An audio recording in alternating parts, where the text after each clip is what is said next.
Perhaps a sign of the times. Tamana Tahu could well be on his bike south next season, with Manly and Parramatta the clubs most likely to fight it out for his signature, along with Newcastle. At the moment, it looks like I might be leaving, but hopefully on Tuesday we can sort something out with the Knights.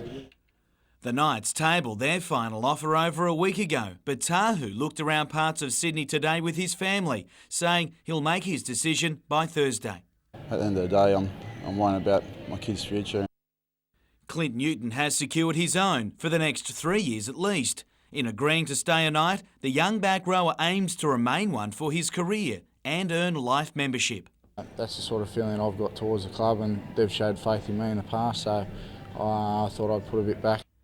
He wants to start that against the Broncos in 2 weeks after yesterday's disappointing effort against the Sharks.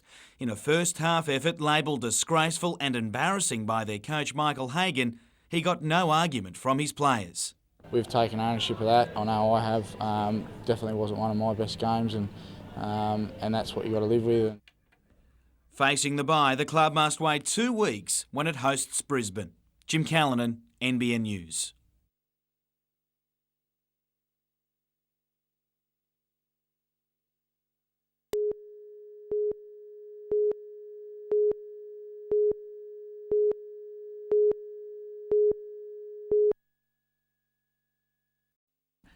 Sydney truck driver Jimmy Morabito wasn't in court when the single count alleging negligent driving occasioning death was heard. Follows the police investigation into the accident on the Pacific Highway south of Bulahdelah involving a Volvo truck and a car carrying 2 young sisters from Newcastle and their grandmother. The case against the 68-year-old Western Sydney truck driver was adjourned for mention in September.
Just 2 races into an 8-race meeting and already spirits were high. Cessnock's Jungle Juice Cup Race Day is as much about the drink as it is about the racing. A local concoction and crowd favourite, Dr. Jerd's famous mix is what keeps many punters coming back. I do like the Jungle Juice. Yes, and I only ever have the Jungle Juice when I come here to Cessnock. A bit of a cross between Spirit and Port. Absolutely love that. It was standing room only trackside as Cessnock's town centre shut shop, unofficially of course. Hi boss, how are you? $1,000 off race 3. Sorry I wasn't at work, but I'll be there tomorrow. The fashion conscious made their presence felt, some more so than others, this filly winning the Hat Stakes, a title she may live to regret. The Real Thing still managed to be a crowd favourite though, as Grey King of Soul came from nowhere to win this year's Cup.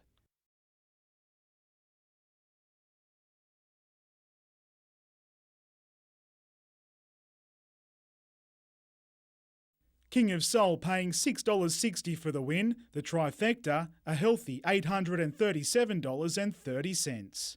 Adam McKilrick, NBN News.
In February last year, police were called to a house in Hillview Avenue, Muswellbrook, where they found 38-year-old Michael Willard dead.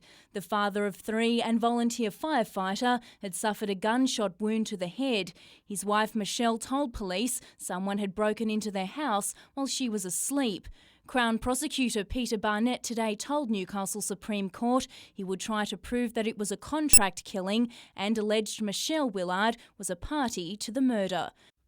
Today's first witness, police investigator Peter McClay, claims he saw an accidental death document commencing from the 6th of February 2003 and covered for $200,000 on the kitchen bench. On February the 3rd, 19 days before Michael Willard was killed, the Crown Prosecutor says Michelle Willard called Westpac to seek accidental death cover for herself and her husband.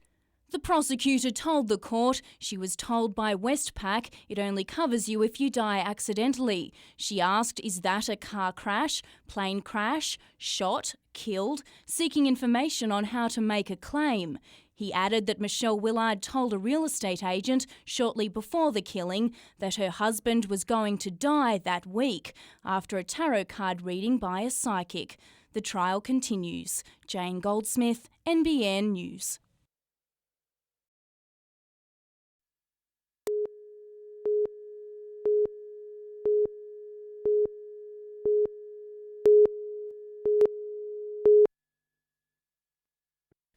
A meeting reserved only for Australia's Olympic and Paralympic squad members, Justin Norris continues to give the country's best a real shake. Not one of his pet events, Norris kept up with the likes of Klim and Hugel in the 100 metres butterfly final to finish third at last night's meeting. Still on the Olympic front, and Hunter-based sprinter Joshua Ross can sleep easier tonight, learning late this afternoon he'll represent Australia in the 100 metres sprint event in Athens. Had my uncle crying on the phone. He just broke down in tears, and so my mum was screaming and yelling, and so they're all proud of me. As is his coach, Tony Fairweather. He booked his ticket months ago, confident the 23-year-old was going to be Athens bound. I haven't let him down yet, and I don't think I will. Adam McKilrick, NBN News.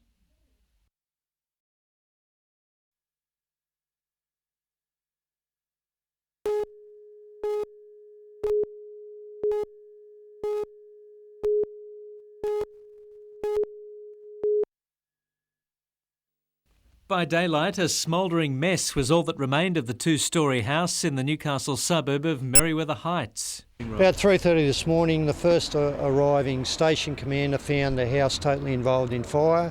In fact, the first level had collapsed into the ground floor level, and crews did a tremendous job saving houses on either side of the building involved in fire.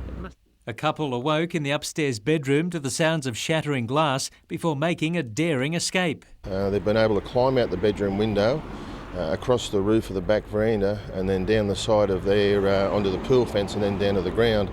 But caught downstairs was the couple's house guest, a 47-year-old man from the Newcastle suburb of Cardiff. Police will use dental records to formally identify him.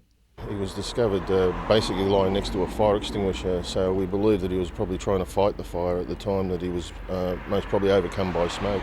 Both police and fire investigators spent the day trying to piece together how the inferno started. Most of the external walls are bowing outwards. There's no floors left, so it was really a ferocious fire. Paul Lobb, NBN News.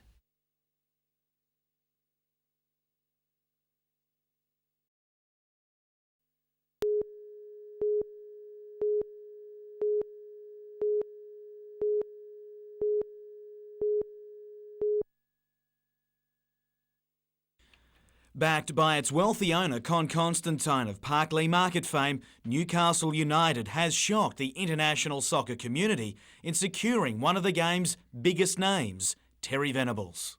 Very pleased. It's something that I never believed, that we get so much recognition because of Terry Venables. It's even phone calls this morning from Greece. Used to landing big deals in rugby union, the new Australian Soccer Association Supremo John O'Neill could hardly wipe the smile off his face, especially with FIFA boss Sepp Blatter in town. Coaches like Terry Venables will naturally give to this country also more credit by saying here it is the right country for football. A former English Premier League and national coach, Venables is well known to Australians. He led the Socceroos to a game short of World Cup qualification in 1998, before they were spectacularly knocked out by Iran. It seems unfinished business has prompted a return, along with lifestyle and a hefty pay packet. It's costing us a fair bit of money, but not as much as people think. Newcastle, though, no doubt banking on a return on their investment, both on-field and off it. You know, I expect that he will have great value off the field as well as on it in terms of corporate attraction to the Venables deal, however, is subject to Newcastle United's inclusion to the restructured competition. You'd think that's now a formality. Jim Callanan, NBN News.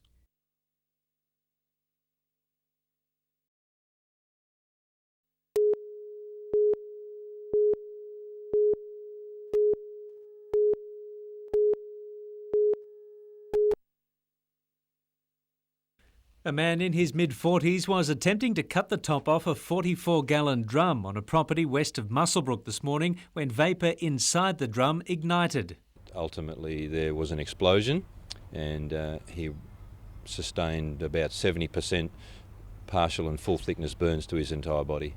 After being stabilised in Newcastle, the man was transferred to Sydney's Concord Hospital for further treatment.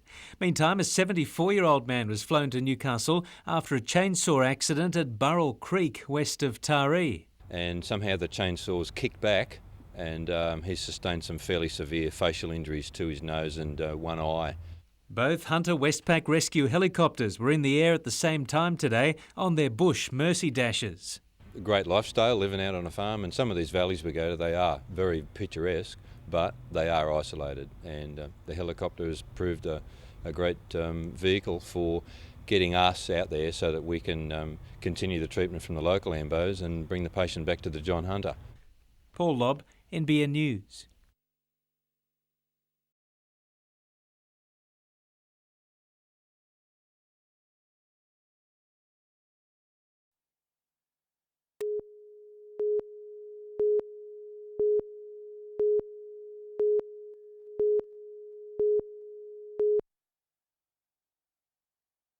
Hardly the weather to make your return to grade football, but West welcomed backcountry representative Todd Pavlo all the same. It wasn't drought-breaking rain, but Brollies were still in danger.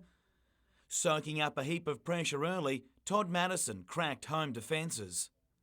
But right on cue, the Torres answered through Wayne Hawke to make it 6-all at half-time. It stayed that way until midway through the second when Gavin Quinn was given another spell. Things opened up almost instantly, West exploiting the extra man through Gavin Cook, before one-time Terrace junior Todd Bates used an old trick back at home. Rob Smith was inspirational for the home side, and he left his mark on Paul Delaney before sending Scott Smith try-bound. Quinn then redeemed himself with a 70-metre intercept to drag Terrace back within 2, but time ran out for the Magpies as West hung on to win and claim outright first.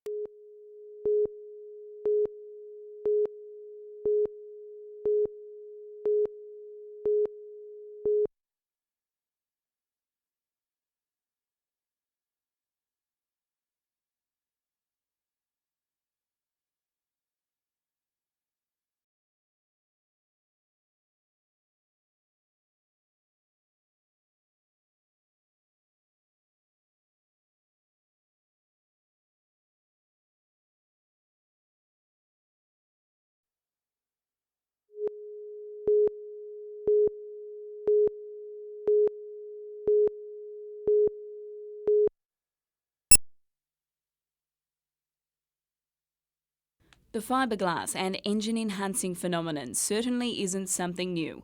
Ever since cars were introduced to the masses at the turn of the 20th century, people have been looking to improve them. Hot rodders are considered the pioneers of custom cars. For decades, they've been transforming rusted-out shells into awe-inspiring, drivable works of art. They're the guys who set it up for everybody else, and a lot of things we do today are exactly the same as what they did 20 years ago, 30 years ago even. We owe a lot to them. We can draw all kinds of parallels between custom cars then and the new breed of modifiers. The outrageous paint jobs, elaborate airbrush work, beefed up engines and eye-catching body kits have all survived the test of time, and attention to detail remains paramount. The thing we have in common is we like to be individuals, just like the idea of changing our cars to suit our own tastes.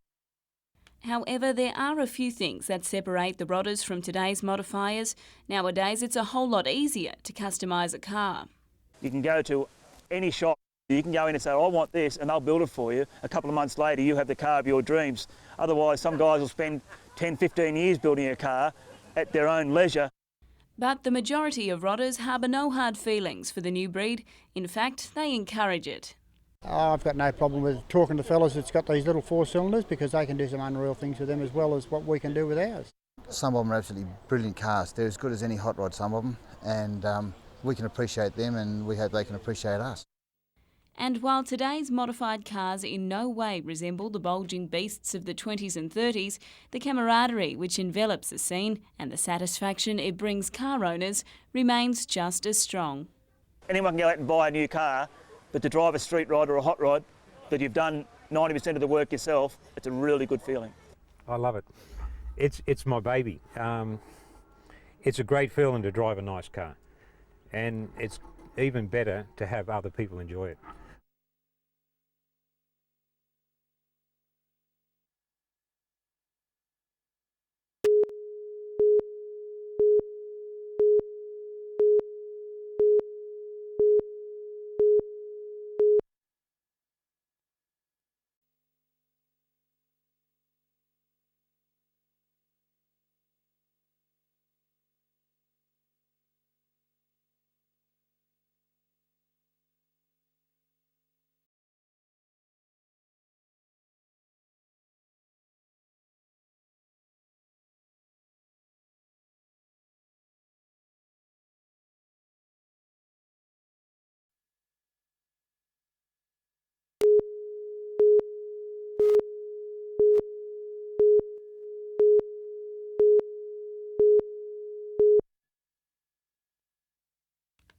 It's become the community signature event, and this year there was no excuse to hide indoors, with spring-like conditions drawing hundreds roadside for the annual street parade. There was plenty of clowning around as community groups proudly weaved through the main street, but the real action was just a walk away. The Stroud Showground had all the markings of a simple country fair, but it's anything but, with Australia leading off similar events in the townships of Stroud, in the US, Canada and the UK.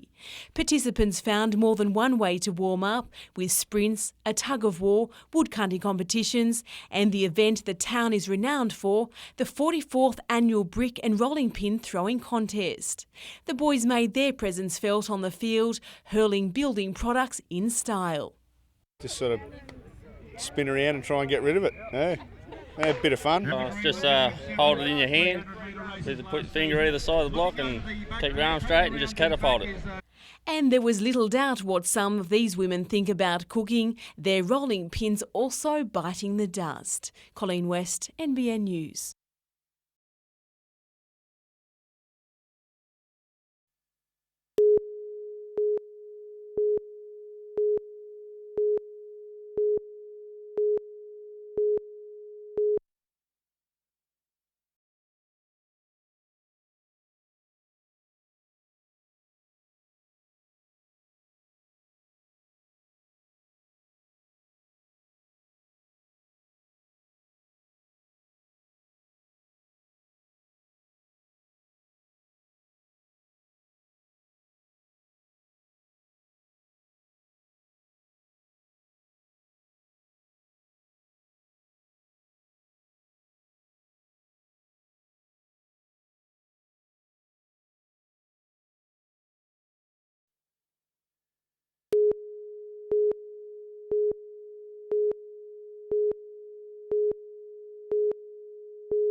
"100,000 Hunter women have used the free breast cancer screening mobile service since it commenced in 1989.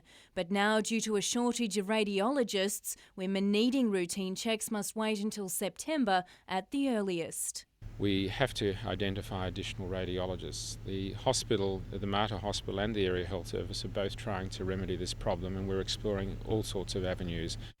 Colleen Antcliffe from Wallsend, along with hundreds of other Hunter women, uses the free mobile service. She's outraged that it's been suspended. I'm really disappointed and very surprised, and feel that someone, somewhere has to do something about it. Almost 1,000 women die from breast cancer each year in New South Wales alone, while another 250 new cases are diagnosed in the Hunter every 12 months. We're told to have screenings, and it's how important it is because it's a major killer, and when we ring up to do the right thing, the service isn't there.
For struggling youth seeking refuge and comfort, they are the ultimate sanctuary. Centre Care offers low-cost accommodation for homeless young people, and these staff members provide the intensive one-on-one support and counselling. But now a restructure means their jobs are in jeopardy. They've been told that all positions have been advertised, and they've been told that they must compete with everybody outside of the organisation as well for the jobs, which are rightfully theirs. The union is concerned a change of staff could have dire consequences for young people in need who often have a history of sexual assault, substance abuse and mental illness. Continuity of care is critical. Most of these 30 young men and women are homeless. Majority of them only receive outreach services, and our members who provide them a service provide them a lifeline. And while they're not out of a job yet, staff say they may as well be, holding little hope of regaining their positions. But Centre Care says it will only be a slight reduction of staff. Director Brian Dunn says the restructure will create 2 new management positions to improve client services. It's likely that a couple of staff will be displaced, but certainly there is no intention, and it's no intention at all to sack all the staff. Jane Goldsmith, NBN News.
As you approach Kurua, the sign says it all. When the bypass does come online, the reduction in traffic will make for a much safer main street, but it's the small business owners who stand to lose the most.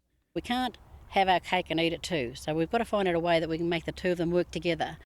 Back before the road was built through Kurua, the river was the centre of local industry, fishing, timber and transport.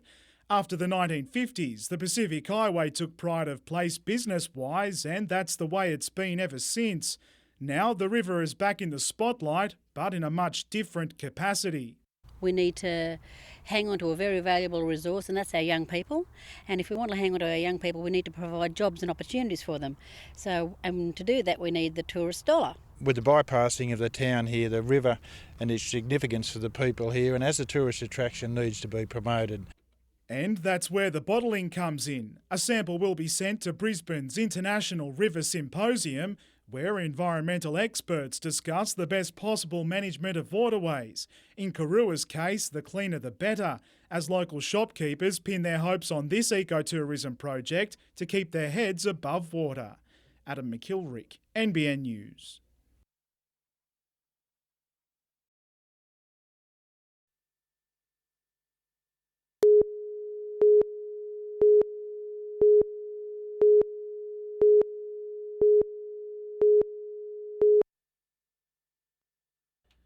There isn't much room to move in these type of races, but after overseeing course modifications, Danny Ham knew exactly what line to take. He actually led for the early part of the second race in the Pro Open division, but that didn't last for long. Australia and New Zealand's best tackled the testing course, with Jay Marmot holding out to win the second race. but Kiwi Daryl King took the overall round and a stranglehold on the series.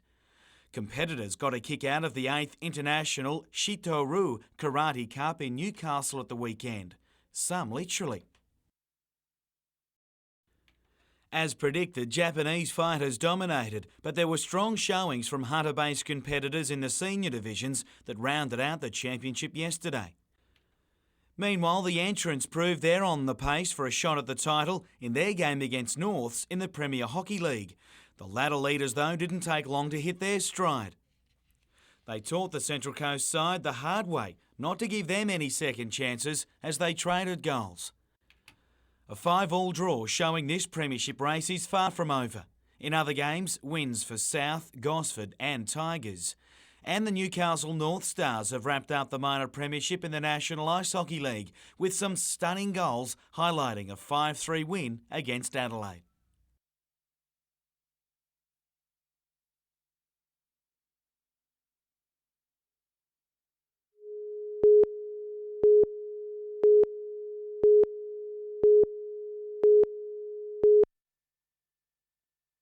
Dr. Philip Morgan has spent many years attempting to find out why our kids are becoming more overweight, resulting in a national health crisis.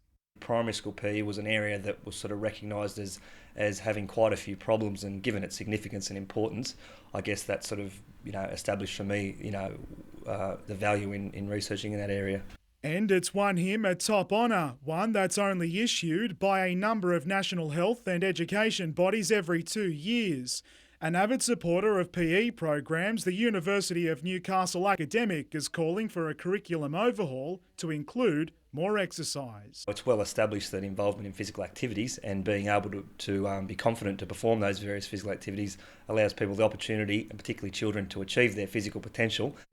With as many as 1 in 3 children overweight, the state government has already issued a number of healthy menu changes at school canteens.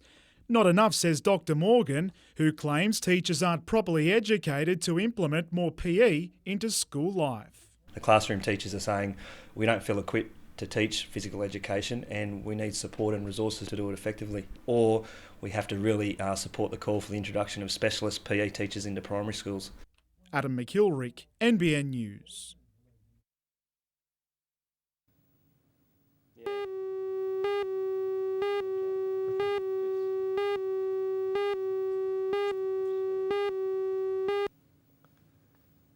Expectations and hype are building fast for North Queensland Cowboys. Since their inception in 1995, the Cowboys are a real chance of making the semi-finals for the very first time.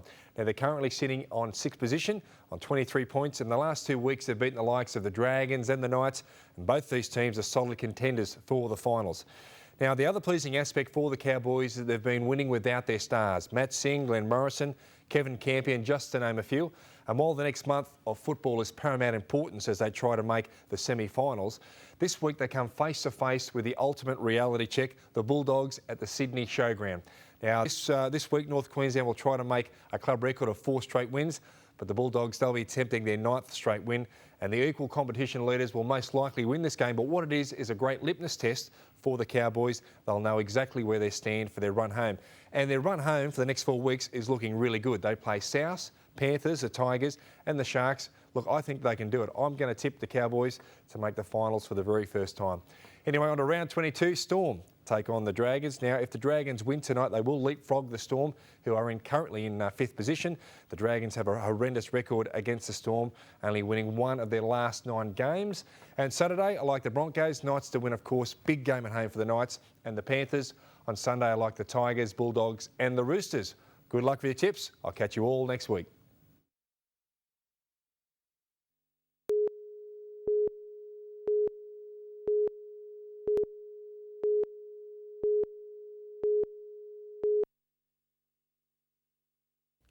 Plagiarism. It's a word the University of Newcastle wishes it hadn't become familiar with. The institution was thrown into the spotlight last year following allegations a former lecturer failed 15 students at the university for plagiarism, but later discovered their papers had been secretly marked. The students who committed plagiarism were punished. The University Council has now endorsed a new policy aimed at promoting academic integrity, including the compulsory use of software that detects plagiarism. All assignments are tested against a database of information that includes academic works, and it highlights sentences and paragraphs that may have been copied. I mean, it's not just about detecting plagiarism, it's about inculcating a new ethics and a new set of policies for the university and integrate it into the teaching. A website has also been established to provide students with instructions on finding information and writing. Meanwhile, every school in the university will have a student academic conduct officer whose role will be to advise colleagues on good practice in teaching. Colleen West, NBN News.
Daniel Franey finished his first full day of school today, almost 5 months after he collapsed.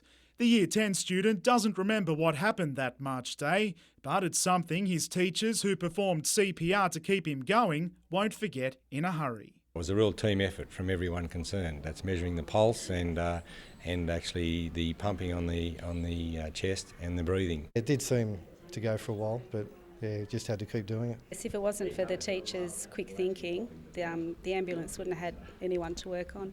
And thank the ambulance for doing everything they could too. Even now, Daniel still manages to surprise the paramedic staff who attended to the 15-year-old, taking over from teachers. In my experience, and certainly my partner's, it's very, very rare to have such a wonderful outcome. It wasn't until later that Daniel was diagnosed with a rare heart condition. He's now fitted out with a defibrillator and grateful for his second chance at life. Thanks for saving my life, really. That's all I've got to say. If it wasn't for them, I wouldn't be here talking to you right now. Adam McKilrick, NBN News.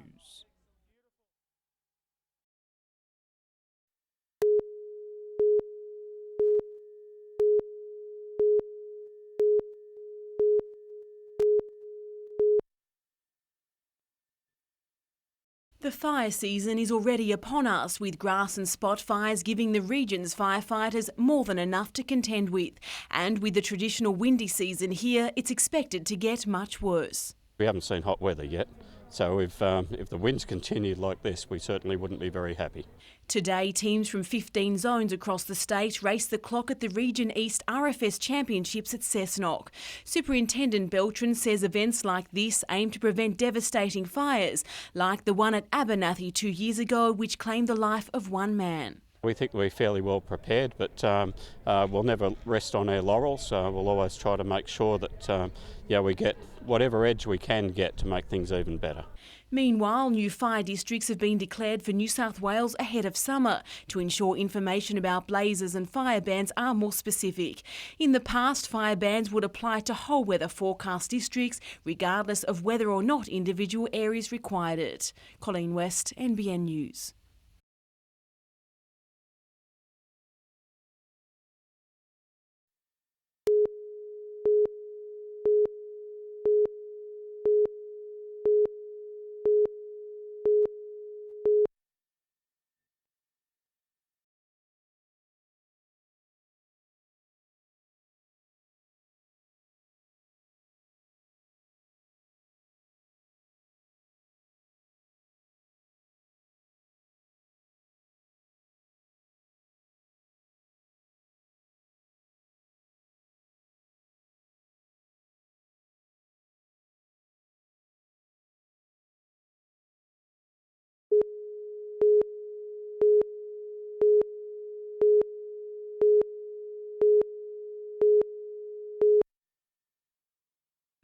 Stickers and posters from nationalist movement, the Patriotic Youth League, can be found plastered across the University of Newcastle. The group prints slogans such as Australian Unis for Australian students.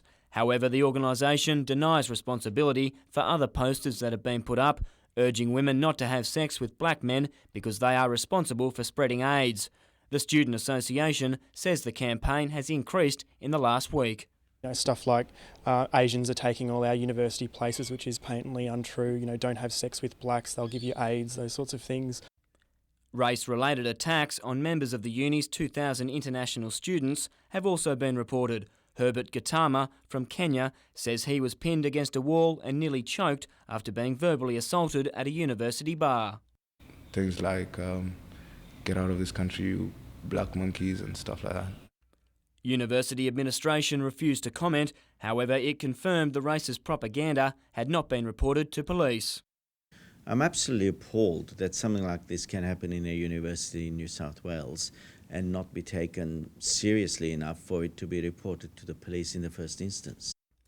However, many students say there's little racism at the university. No, I haven't actually seen any, but... Yeah, I think I've seen it once. I've been looking out for it, but I haven't seen anything. Todd Nardi, NBN News.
Coal trains travelling from the Hunter Valley to Kooragang Island can be delayed up to half an hour at Sandgate to allow passenger and freight trains through.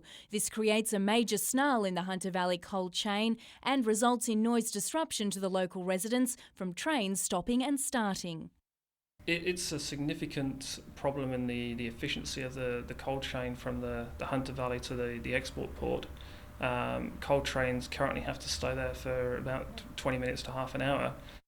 The Australian Rail Track Corporation plans to solve the problem by separating the coal rail line from the main northern line used by passenger and freight trains. Construction will involve moving the dedicated coal line from the eastern side of the rail corridor to the western side. A parallel overhead bridge will be built above the existing line to take the passenger and freight trains. This project will allow the coal trains to pass straight through and will remove the current queues. The small community of Sandgate was given the opportunity to have its say last night on the proposed rail improvements, and there was plenty of concerns about noise pollution. But the Australian Rail Track Corporation says their plan will reduce the noise from the trains, not exacerbate it. Jane Goldsmith, NBN News.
Since we've emerged, have been nothing short of really good quality games of football, and we're expecting Newcastle to really fire up. You know, they've still got some very dangerous players out there, and it's going to be tough.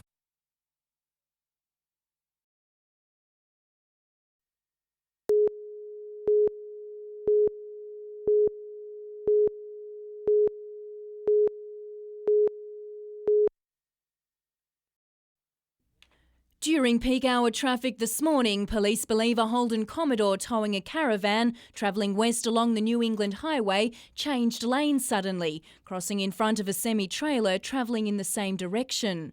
The rig carrying liquid nitrogen collided with the car and then both vehicles veered to the wrong side of the highway. That impact has continued for some distance down the roadway, across the medium strip and into the oncoming traffic eastbound on the New England Highway. The driver and passenger of the Commodore towing the caravan, both believed to be in their 70s, were killed instantly. Two men aged 20 and 24 who were travelling east in another Commodore were hit head-on. They were trapped for over an hour and eventually airlifted to the John Hunter Hospital, both in a serious condition with suspected chest and back injuries. They're now in a stable condition. There was some concern from emergency crews about what was aboard the truck, but the quick-thinking truck driver avoided a liquid nitrogen leak. Initially, the truck driver managed to come get off the truck and release or vent some of the gas into the air to ensure there was no liquid release at the later stage. Police are yet to establish the cause of the crash, which took place on a relatively straight piece of divided road. It's the third fatal crash involving trucks on the New England Highway in the last 2 weeks. All up, there's been 4 lives lost. 3 lanes of the New England Highway at Taro were closed for several hours while the scene was cleared. Jane Goldsmith, NBN News.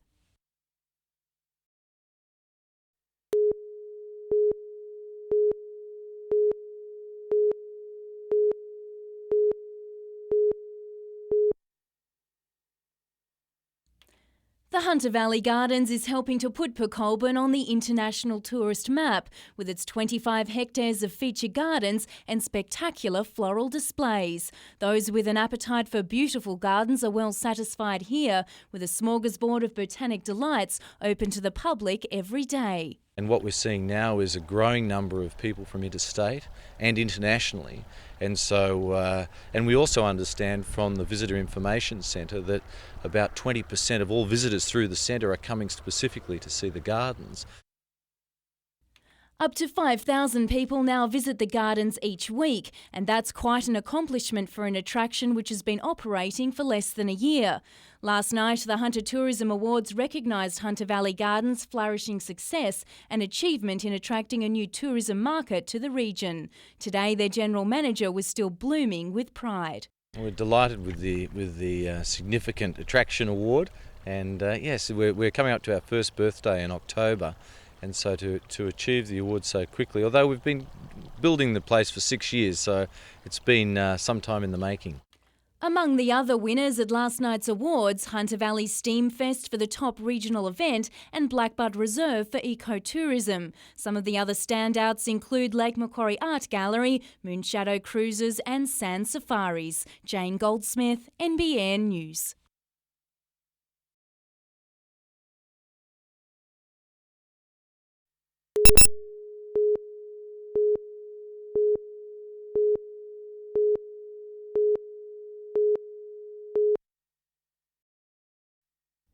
They are the people who strive to keep our streets safe. But last night, police say the safety of 2 officers working at Beresfield Police Station was placed at risk, the target of an unwarranted attack. It's alleged a firecracker was hurled at the police station from a 4-wheel drive, causing a large explosion. As a result of these inquiries during the evening, a search warrant was executed at a nearby premises in Beresford Road at Beresfield this morning at 7:30. The assistance of specialist units, and a 44-year-old man was taken into custody and is assisting police with his inquiries. Police later charged a 44-year-old Beresfield man and also allegedly seized 3 other pyrotechnic items from his home. Fortunately, a tree stump shielded the station from most of the blast, but police are still treating the attack very seriously. Any attack on police is as disturbing, not only for me as a commander of police, but it should be for the public in general. Unfortunately, we're paid to do a job, and police are there because there are people that have some dislike for the law. Jane Goldsmith, NBN News.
Walker wool grower Lee Fletcher says he's been luckier than many, managing to produce a sound clip despite the drought, but the need for rain is still very real.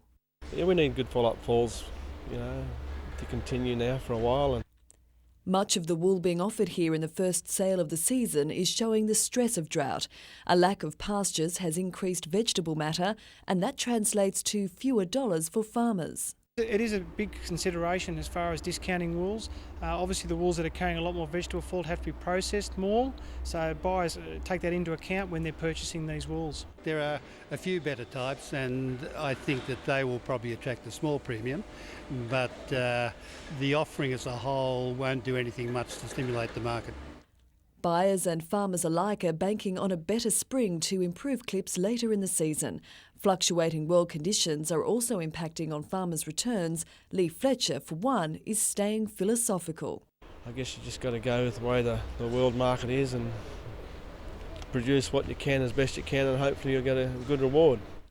For 3 days from tomorrow, 21,000 bales will go under the hammer to be sold on site here for the first time. The sale is expected to raise up to $10 million.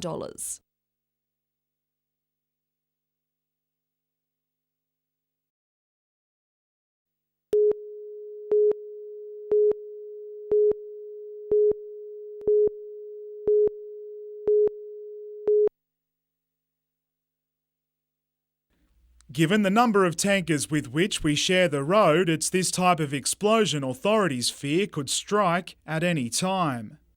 And an LPG carrier, much like the one which crashed at Beresfield on Saturday, has the potential to cause such a blast. Had that trailer been leaking or been involved in a fire following the accident, we would have had to evacuate a large area up to a kilometre radius from around that scene. That's over 3.14 square kilometres of land surrounding the crash scene at the roundabout, intersecting Weekly's Drive, John Renshaw Drive and the F3. There was over 36,000 litres of liquid petroleum gas in that tanker when it rolled, ending what was a horror week on the road corridor between Newcastle and Maitland. It'll be much better for us and much safer for us if we get that F3 extension built sooner rather than later. That extension will form a link road between West Wallsend and Branxton, which is expected to alleviate traffic pressures at Beresfield and Taro. There's a collective push by Hunter MPs to bring the road online, a campaign some might say is too late. Adam McKilrick, NBN News.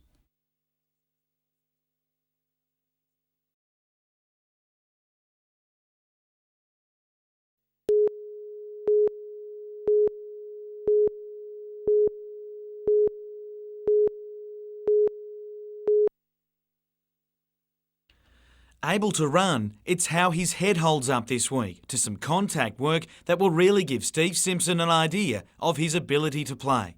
It's a big ask for a guy who's played just a handful of games this season due to 2 serious breaks. It is, mate, yeah, to come back and put it on the line, but I suppose I wouldn't put it on the line if it wasn't ready. With Matt Parsons still unable to run and Adam Woolnough leading a number in serious doubt from Friday night's game, added to Clint Newton's well-documented dramas, the coach is desperate. I sent the SOS call out last week, but it wasn't answered. But medically, I think they're reasonably happy for him to resume this week, so that'd be very helpful. The big question now is motivation for a side that put so much into that narrow loss to the Dragons. With the finals now a remote possibility at best, they face a Bulldogs side coming off a loss, but still fighting for top spot. Storm didn't do us a favour yesterday by beating them, but yeah, I suppose if we put it all together on the night, you never know what can happen.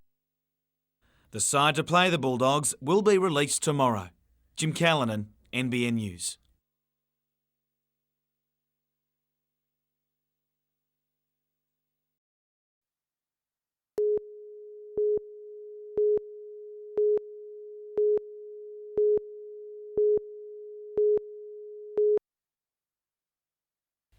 It's the second time the Japanese-backed Australian Radiata has had a development application for a pearl farm rejected.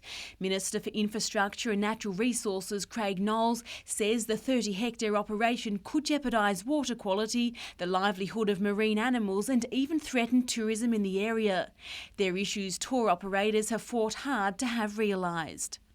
So we weren't really just opposing this one, it was more about what might follow. When you've got something as beautiful and sensitive as Port Stephens, the waterways of Port Stephens, why risk them?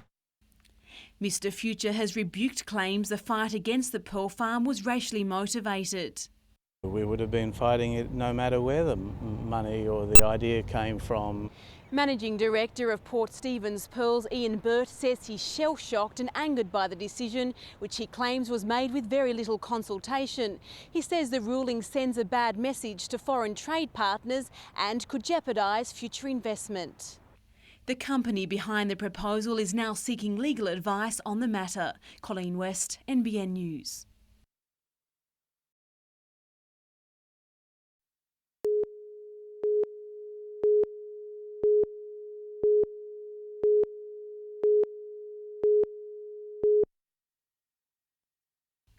It's hoped this 120-bed privately funded facility will alleviate the growing demand for aged care places in the region. 28 people, including 4 couples, are already calling the Port Stephens Gardens Nursing Centre home, and it's filling quickly. Within 6 months we will be full, and with the inquiries that we've been getting, we've been inundated. This is really tip of the iceberg in terms of the need in the area, that we desperately need facilities like this in the area, and that need's going to continue. The Moran Healthcare Group facility provides a mix of low, high and dementia care, giving couples like Bonnie and George Pullen a rare opportunity to stay together. When you've been together for 62 years, it means a lot. The $12 million centre provides much more than a place to rest one's head. Company, attention, being looked after, and I was living on my own, so it's a big difference. It also comes with all the comforts of home and includes 2 hairdressing salons and recreation rooms. Colleen West, NBN News.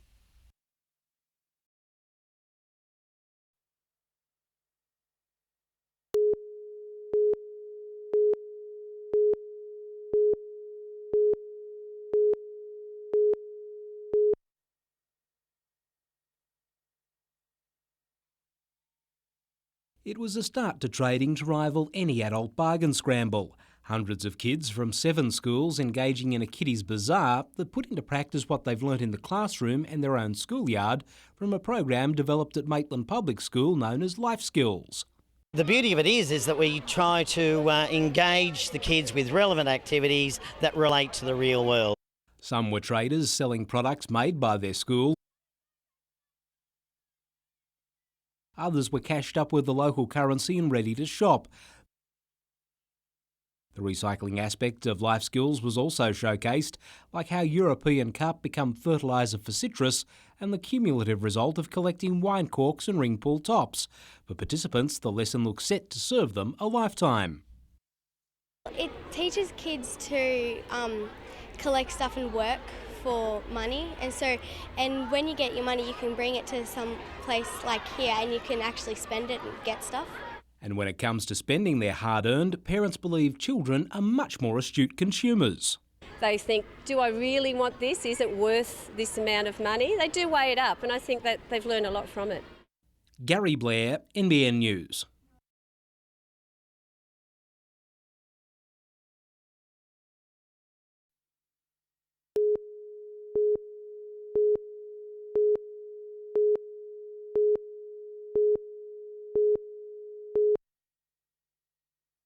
It was a time when Novocastrians would wear their Sunday best for a trip to the beach, and the favourite spot for kids to dunk was the circular pool next to the ocean baths known as the Canoe Pool, with its raised concrete map of the world. People like Norma Earle, pictured here with her parents, remember it well. The pool itself was absolutely wonderful to a child with any sort of imagination, because you really did feel that you were doing the grand tour of Europe when you leapt over onto it. Wonderful. Yeah. You can imagine, it was only waist deep and your imagination ran riot. The world map was constructed in the 1930s and ripped up in the mid-60s for public safety reasons. Now, in conjunction with the refurbishment of the ocean baths, Newcastle Council is looking at reviving the attraction. Whether it is a piece of public art that references the map of the world, or we're able to restore it in very much the form as it was, we're looking into that. For Norma, it's an everlasting pleasure of growing up in Newcastle. I get a little bit of a giggle out of the curls that I'm sporting, but never mind. What can you do with curly hair? Paul Lobb, NBN News.